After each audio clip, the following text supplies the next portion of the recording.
আসন্ন 21শে জুলাইকে সামনে রেখে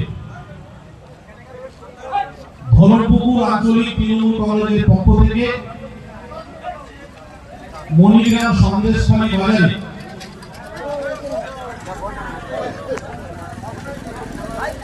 যে পথসভা সান্ধ্যকালীন,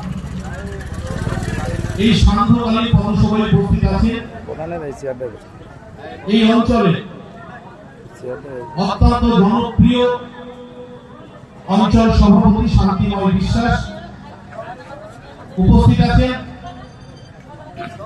এই গ্রাম পঞ্চায়েতের প্রধান বন্ধুবর তাপস বিশ্বাস মন্ডল উপস্থিত আছেন এই গ্রাম পঞ্চায়েতের প্রাক্তন প্রধান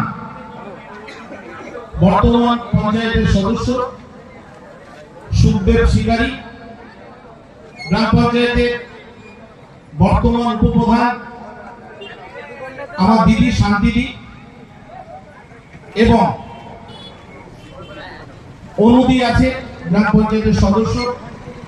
এছাড়াও ধনপুকুর গ্রাম পঞ্চায়েতের বিভিন্ন সদস্যরা আছে, পঞ্চায়েত সমিতির সদস্য আমাদের সকলের প্রিয় প্রাক্তন প্রধান সন্তোষ দা আছে। এই সভার সঞ্চালক তৃণমূল কংগ্রেসের বর্ষিয়ান নেতা আলেক ভাই থেকে শুরু করে গোপাল দা আছে, মিঠুন দা আছে, যুব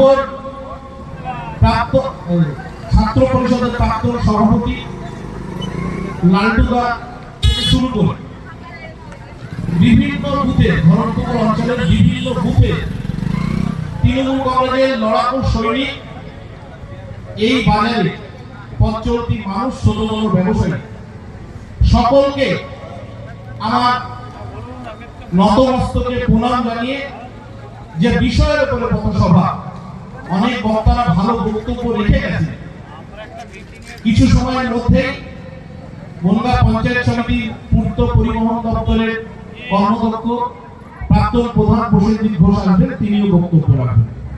তার আগে দুটি কয়েক কথা আপনাদের উদ্দেশ্যে বলবো। আমার কাছে যে বিষয়ের উপর পথসভা, আমার কাছে ইতিহাস, কিন্তু এখানে যারা বসে আছে বেশিরভাগ চুল পাকা, কাঁচা পাকা চুলে তৃণমূল কংগ্রেসের লড়াকু সৈনিক। সেদিন যারা কংগ্রেসটা করতেন তাদের কাছে ঘটনাটা বাস্তব।